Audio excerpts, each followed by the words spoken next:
അങ്ങനെ ചായ എല്ലാം കുടിച്ച് കഴിഞ്ഞ ശേഷം നമ്മളൊന്ന് കാലൊക്കെ നോർക്കാനായിട്ട് ഒന്ന് ഇറങ്ങി. അത് ഒരു കൃഷിസ്ഥലം എന്ന് പറഞ്ഞാൽ ഇങ്ങോട്ട് വരുമ്പോൾ കൂടുതലും നമ്മൾ കാണുന്നത് കൃഷിസ്ഥലങ്ങൾ തന്നെയാണ്.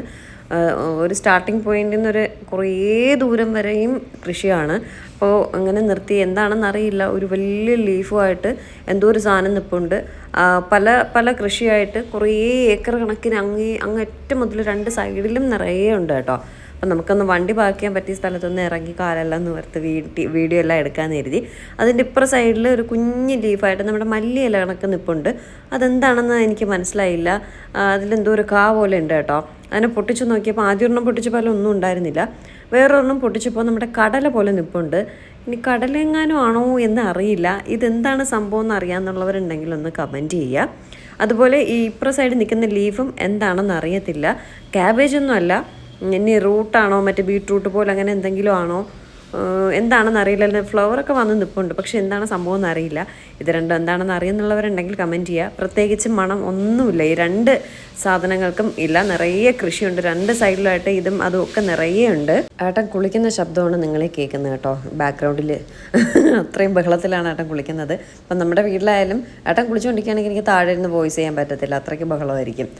ഓക്കെ, അത് വിട്ടേക്കൂ. അത് കണ്ടോ, ഈ കാ പൊട്ടിച്ചപ്പോൾ ഇങ്ങനൊരു സംഭവം ഇരിക്കുന്നു. ഇത് കടല പോലെ ഇല്ലേ? ഇത് ആണോ എന്നൊരു സംശയമുണ്ട്. കടല ഇത്രയും കുഞ്ഞായിട്ടാണോ നിൽക്കുന്നത്, എന്താണ് സംഭവം എന്ന് അറിയില്ല. അത് മണപ്പിച്ചപ്പോൾ പ്രത്യേകം മണമൊന്നും വരുന്നുമില്ല. എന്താണെന്ന് എനിക്ക് മനസ്സിലായിട്ടില്ല. സംഭവം കൊള്ളാൻ നിറയെ രണ്ട് സൈഡിലും കൃഷിയുണ്ട്. ഞാൻ ഗൂഗിൾ ലെൻസിൽ ഒന്ന് സെർച്ച് ചെയ്ത് നോക്കിയപ്പോൾ പ്രത്യേകിച്ചൊന്നും കാണിക്കുന്നില്ല. വേറെ ഏതോ ചെടികളൊക്കെ കാണിക്കുന്നുണ്ട്. മറ്റത് ടൊബാക്കോ ലീഫ് എന്ന് പറഞ്ഞ് കാണിക്കുന്നുണ്ട്. എന്താണെന്ന് അറിയില്ല കേട്ടോ സംഭവം. പക്ഷെ കൊള്ളാം, നിറയെ രണ്ട് സൈഡിലും ഇത് തന്നെയാണ് കൃഷി. ഇതും നെല്ലും ഒക്കെ നിറയെ കൃഷിയാണ് കൂടുതലും ഉള്ളത്. അങ്ങനെ ഒരുപാട് നിർത്തിയൊന്നും എടുത്തില്ല. ജസ്റ്റ് ഒന്ന് കാലൊന്ന് നിവർക്കാൻ വേണ്ടിയിട്ടാണ് ഒന്ന് വീഡിയോ കൂടി എടുക്കാമെന്നുള്ള രീതിയിൽ നല്ല ഭംഗിയുള്ളൊരു സ്ഥലം നോക്കി ഇറങ്ങിയത്.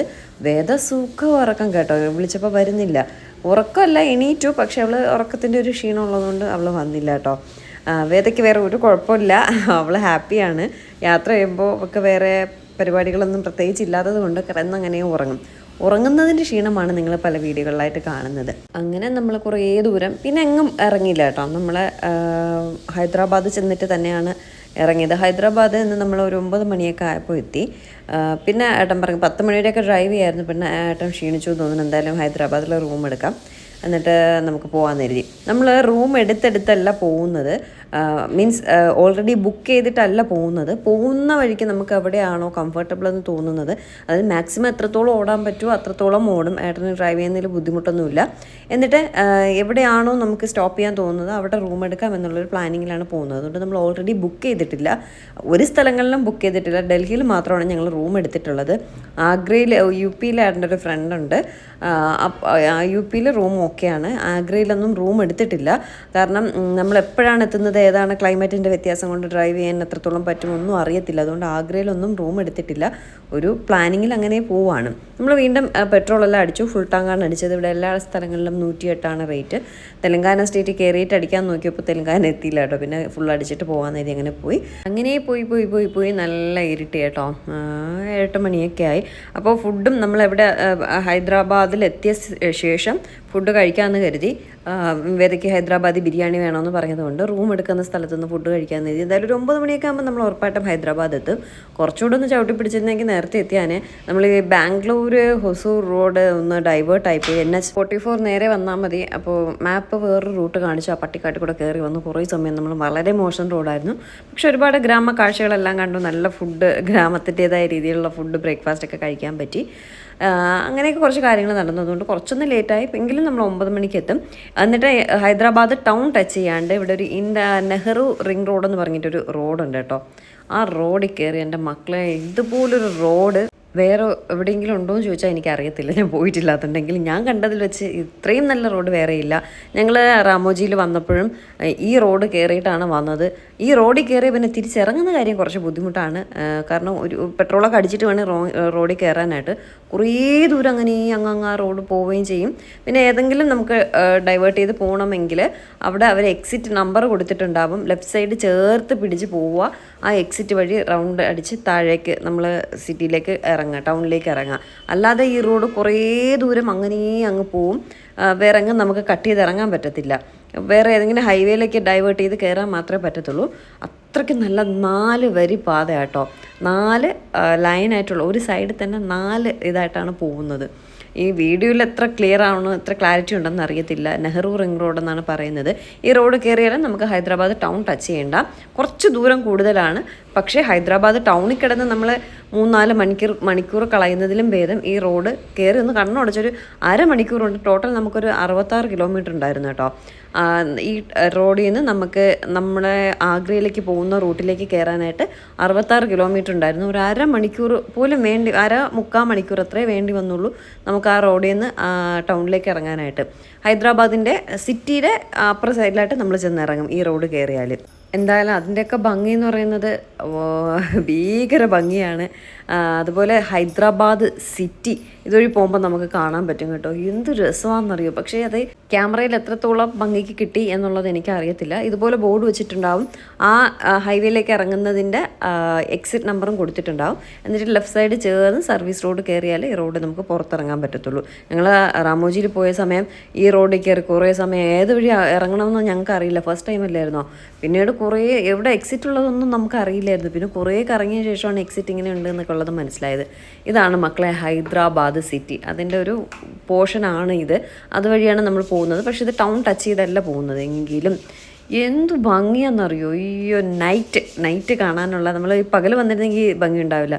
ഒരു നിറയെ ഫ്ലാറ്റ് മാത്രമേ ഉള്ളൂ. ഫ്ലാറ്റും വേറെന്തോ ഓഫീസ് ബിൽഡിങ്ങൊക്കെ, വലിയ വലിയ ബിൽഡിങ്സ്, ഫുൾ ലൈറ്റൊക്കെ ഇട്ട് എന്ത് രസം. ഇത് വീഡിയോയിൽ കിട്ടിയിട്ടില്ല അത്രയും ഭംഗിക്ക്. എന്തായാലും അടിപൊളിയായിട്ടുണ്ട് കേട്ടോ. സിറ്റിയിലൊക്കെ ഇറങ്ങണമല്ലേ, നമ്മൾ അവിടത്തേക്ക് വേണ്ടി വരുമ്പോൾ മാത്രമേ ഇറങ്ങാൻ പറ്റത്തുള്ളൂ. അല്ലെങ്കിൽ ഫുൾ തിരക്കും കാര്യങ്ങളായിട്ട് നമുക്ക് ഇന്ന് പോകാൻ പറ്റത്തില്ല.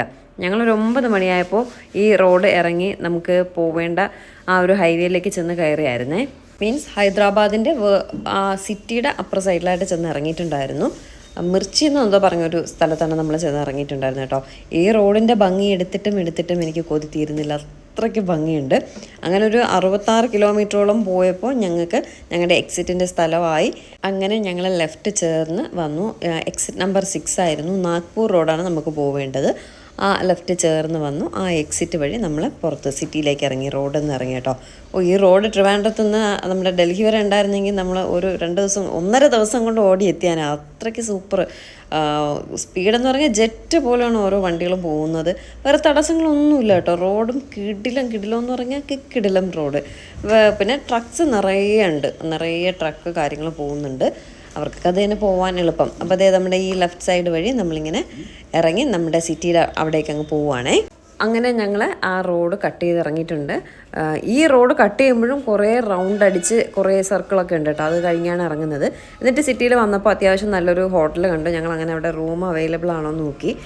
ഓൺലൈൻ നോക്കിയില്ല കേട്ടോ, നേരിട്ട് തന്നെയാണ് ചെന്ന് ചോദിച്ചത്. ഓൺലൈനിനെക്കാട്ടി റേറ്റ് കുറവുണ്ട് നമ്മൾ നേരിട്ട് ചെന്ന് ചോദിക്കുമ്പോൾ. അപ്പോൾ ഇവിടെ റൂം അവൈലബിൾ ആണ്. പുറത്തൊക്കെ നല്ല രസം കേട്ടോ ഹോട്ടൽ കാണാനായിട്ട്. എന്നിട്ട് ഞങ്ങൾ റൂമൊന്ന് കാണണമെന്ന് പറഞ്ഞു. റൂം കണ്ടപ്പോൾ കുഴപ്പമില്ല, അത്യാവശ്യം നല്ല റൂമാണ്. ഒരുപാട് ഭയങ്കര ലക്ഷറി റൂമല്ല, ഒരു അത്യാവശ്യം നല്ല റൂം. കാരണം ഞങ്ങൾക്ക് ഒരു നൈറ്റല്ലേ സ്റ്റേ ഉള്ളൂ ഇവിടെ. നിൽക്കുകയാണെങ്കിൽ നമ്മൾ കുറച്ചുകൂടെ നല്ല റൂം എടുത്താണ്. എങ്കിലും ഈ റൂമിന് ഒരു കുഴപ്പമില്ല കേട്ടോ. ഞങ്ങൾക്ക് ഒരു രാത്രി സ്റ്റേ ചെയ്യാൻ കിടിലം റൂമായിരുന്നു കിട്ടിയത്. നല്ല അതും 2000 റേഞ്ചിനാണ് 2000 ആ റേറ്റിനാണ് കിട്ടിയത്. അപ്പോൾ അത് നല്ല റൂം, 2000 നല്ല കിടിലം റൂം കേട്ടോ. റൂമും എല്ലാം നല്ലതായിരുന്നു. ക്ലൈമറ്റ് എന്ന് പറയുന്നത് വലിയ തണുപ്പോ കാര്യങ്ങളോ ഒന്നുമില്ല. പുറത്ത് ചെറിയൊരു തണുത്ത് നമ്മുടെ ട്രിവാൻഡ്രത്തൊക്കെ ഉള്ള പോലത്തെ ഒരു തണുപ്പ് മാത്രമേ ഉണ്ടായിരുന്നുള്ളൂ. ഇനി പോകെ തണുപ്പായിരിക്കും. നാളെ ഇടാനായിട്ട് ഫുൾ സ്ലീവ് സാധനങ്ങളൊക്കെയാണ് എടുത്ത് വെച്ചിട്ടുള്ളത്. അങ്ങോട്ടൊക്കെ എങ്ങനെയാണെന്നുള്ളത് കാര്യം നമുക്കറിയില്ല. അപ്പോൾ അതിൻ്റെ തൊട്ട് ഓപ്പോസിറ്റ് തന്നെ ഒരു നോൺ വെജ് നല്ലൊരു മൾട്ടി ക്യൂസിൻ റെസ്റ്റോറൻറ്റ് കണ്ടു. അപ്പോൾ അങ്ങോട്ടേക്ക് പോകാമെന്ന് കരുതി ഞങ്ങൾ അങ്ങോട്ടേക്ക് നടക്കുകയാണ്. ഹോട്ടൽ ഇതാണ്. ഇത് ബാക്ക് സൈഡായിട്ട് വരും, ഫ്രണ്ട് സൈഡ് അപ്പുറമാണ്. ഫ്രണ്ട് സൈഡ് നല്ല രസമുണ്ട് കേട്ടോ കാണാനായിട്ട്. അങ്ങനെ ഞങ്ങൾ മുബാറക്ക് എന്നായിരുന്നു ഹോട്ടലിൻ്റെ പേര്. നോൺ വെജ് ഐറ്റംസ് നിറയെ ഉണ്ട്. ഇന്ത്യൻ ചൈനീസ് എന്നൊക്കെ പറഞ്ഞ് കൊടുത്തിട്ടുണ്ട്. അങ്ങനെ ഞങ്ങൾ അങ്ങോട്ടേക്ക് പോവുകയാണ്. റോഡൊക്കെ നല്ല തിരക്കുണ്ട് കേട്ടോ.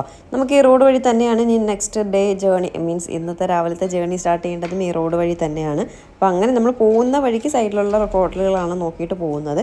ഇന്നലത്തെ റൂം അത്ര കുഴപ്പമില്ലായിരുന്നു, നല്ല റൂമല്ലായിരുന്നെങ്കിലും കുഴപ്പമുണ്ടായിരുന്നില്ല. പക്ഷേ ഇന്നത്തെ കണ്ടപ്പോൾ നമുക്ക് ഇഷ്ടമായി കേട്ടോ. അങ്ങനെ ഞങ്ങൾ അവിടെ ചെന്നു.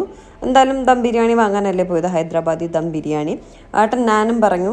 പിന്നെ അതിനെന്തെങ്കിലും കറി വേണ്ട, ഞങ്ങൾക്ക് ബിരിയാണി ഉള്ളതുകൊണ്ട് കറി ആവശ്യമില്ല, എങ്കിലും പിന്നെ എന്തെങ്കിലും കറി വേണ്ടെന്ന് എഴുതിയിട്ട് ഏട്ടൻ ചിക്കൻ ഗ്രിൽഡ് ചിക്കൻ പറഞ്ഞു കേട്ടോ.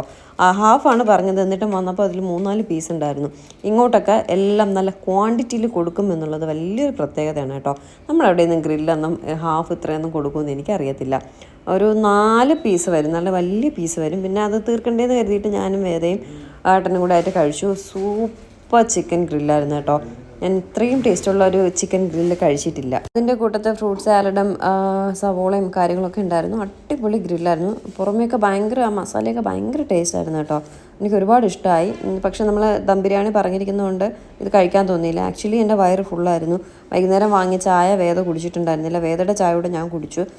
ഒട്ടും തന്നെ എനിക്ക് ഫുഡ് വേണമെന്നുണ്ടായിരുന്നില്ല. പിന്നെ ഹൈദരാബാദിൽ വന്ന് ബിരിയാണി വാങ്ങുമ്പോൾ ബിരിയാണി കഴിക്കേണ്ട എങ്ങനെയാണ് പോകുന്നതെന്ന് കരുതി വേദ നമ്മൾ ഒരെണ്ണേ പറഞ്ഞുള്ളൂ ബിരിയാണി, അതിനെ ഷെയർ ചെയ്തെടുക്കാമെന്ന് കരുതി. ഒരു ഫുൾ ബിരിയാണി 2 പീസ് ഉണ്ടാവുമെന്ന് പറഞ്ഞു. എൻ്റെ അമ്മയെ ബിരിയാണി കണ്ടപ്പോൾ ഇതേ ഒരു കലത്തിൽ കൊണ്ടുവച്ചേക്കുന്നു. ഇതെങ്ങനെ കഴിക്കും എന്നുള്ള കൺഫ്യൂഷനിലായിപ്പോയി കേട്ടോ. സത്യം പറഞ്ഞാൽ കണ്ട് വയറ് നിറഞ്ഞു. ഞാനും വേദയും ഒരു ശകലമാണ് കഴിച്ചത്, ബാക്കി ഫുൾ അവിടെ വച്ചിട്ട് വന്നു കേട്ടോ. കാരണം ഒന്നാമത് വയറിൽ ഒട്ടും സ്ഥലം ഉണ്ടായിരുന്നില്ല. ചിക്കൻ്റെ ഗ്രിൽ ചിക്കനൂടെ കഴിച്ചപ്പോൾ ഒട്ടും സ്ഥലമില്ല. പിന്നെ ഒരുപാട് വേണ്ടാതെ കഴിച്ച് തള്ളിക്കയറ്റി വയറിന് പണി കിട്ടണ്ടെന്ന് കരുതിയിട്ട് ജസ്റ്റ് ഒന്ന് ടേസ്റ്റ് ചെയ്യാൻ മാത്രമേ ഉണ്ടായിരുന്നുള്ളൂ. വയറ് നിറഞ്ഞു തിന്നിട്ടാണോ എന്താണെന്ന് അറിയില്ല. സത്യമായിട്ട് എനിക്ക് ഈ ബിരിയാണി ഇഷ്ടപ്പെട്ടിട്ടുണ്ടായിരുന്നില്ല. ആദ്യമായിട്ടാണ് ജീവിതത്തിൽ ബിരിയാണി വാങ്ങിയിട്ട് ബാക്കി അവിടെ വച്ചിട്ട് വരുന്നത്. ക്വാണ്ടിറ്റി എന്ന് പറഞ്ഞാൽ ഭീകര ക്വാണ്ടിറ്റി, 3 പേർക്ക് സുഖമായിട്ട് കഴിക്കാം. പക്ഷേ 2 പീസ് ചിക്കനേ ഉണ്ടായിരുന്നുള്ളൂ. അത് വലിയ പീസ് ചിക്കനായിരുന്നു. 300 സംതിങ് എന്തോ റേറ്റ് ആയി കേട്ടോ. അപ്പോൾ ഇന്നലെ ഒരു ദിവസത്തെ ചിലവ് എത്രയാണെന്നുള്ളത് ഞാൻ ഒന്ന് കാൽക്കുലേറ്റ് ചെയ്തിട്ട് അടുത്ത വീഡിയോയിൽ പറയാവേ. കാരണം ഡയറി വണ്ടിയിലിരിക്കുകയാണ്, ഞാൻ റൂമിലിരുന്നാണ് അത് വോയിസ് ചെയ്യുന്നത്. ഒന്ന് കാൽക്കുലേറ്റ് ചെയ്യാൻ പറ്റിയിട്ടില്ല. അത് നാളെയല്ല അടുത്ത വീഡിയോയിൽ ഞാനത് പറയാമേ എത്ര ഉണ്ടെന്നുള്ളത്. അങ്ങനെ ബിരിയാണി എല്ലാം കണ്ട് വയറ് നിറഞ്ഞു. അത്ര ടേസ്റ്റായിട്ട് എനിക്ക് തോന്നിയില്ല. വയറ് നിറഞ്ഞിരുന്നിട്ടാണോ എന്താണെന്ന് അറിയില്ല. ഒരു 2 സ്പൂണ് ഞാനും വേദയും കഴിച്ചു. ശകലം ചിക്കനും കഴിച്ചിട്ട് ഞങ്ങളതവിടെ വെച്ചിട്ട് വന്നു കേട്ടോ. അതിൽ വലിയ വിഷമം. എനിക്ക് ഫുഡ് ഇങ്ങനെ വേസ്റ്റ് ചെയ്യുന്നത് ഒട്ടും ഇഷ്ടമുള്ള കാര്യമില്ല. പക്ഷേ കഴിക്കാനുള്ള സ്ഥലം വയറിലില്ലാത്തത് കൊണ്ട് അതവിടെ എങ്ങനെയും വെച്ചിട്ട് വന്നു. ലൈം ജ്യൂസ് ഓർഡർ ചെയ്തു. അതും ഒരു കാശിന് കൊള്ളില്ലായിരുന്നു കേട്ടോ. പ്ലെയിൻ ലൈം ജ്യൂസ് പറഞ്ഞപ്പോൾ അവിടെ പ്ലെയിൻ ലൈം ജ്യൂസ് കൊടുക്കില്ല, സോഡ ഒഴിച്ചേ കൊടുക്കത്തുള്ളൂ എന്ന് പറഞ്ഞിട്ട് സോഡയൊക്കെ ഒഴിച്ച് കൊണ്ടുവന്നു. എനിക്കാണെങ്കിൽ ഇഷ്ടമല്ല ഈ സോഡയിൽ ഉപ്പും മധുരവും ഒക്കെ ഇട്ട് കൊണ്ടുവന്നത്. ഒട്ടും ഇഷ്ടപ്പെട്ടില്ല. പക്ഷേ അവരുടെ ഗ്രിൽഡ് ചിക്കൻ സൂപ്പറായിരുന്നു, നൈസായിരുന്നു കേട്ടോ. അങ്ങനെ ഫുഡെല്ലാം കഴിച്ചു. അവിടെ ഒരു 700 സംതിങ് ആയിട്ടുണ്ടായിരുന്നുള്ളൂ.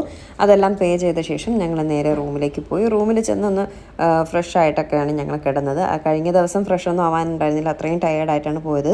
ഇന്ന് അത്രയും ക്ഷീണം വന്നില്ല. കാരണം ഒരു 9 മണിയൊക്കെ ആയപ്പോൾ നമ്മൾ വണ്ടി ഒതുക്കി റൂം എടുത്തു, പോയി ഒന്ന് റെസ്റ്റ് എടുക്കാനൊക്കെ പോയതുകൊണ്ട് അത്രയും ക്ഷീണം വന്നില്ല കേട്ടോ. ഞങ്ങൾ ഫുഡ് കഴിച്ച് കഴിഞ്ഞപ്പോഴേക്കും അവർ വാഷ് ആൻഡ് വെയിറ്റ് എന്ന് പറഞ്ഞിട്ട് ഒരു ബോളിൽ കുറച്ച് ചൂടുവെള്ളവും നാരങ്ങയും കൊണ്ട് തന്നു.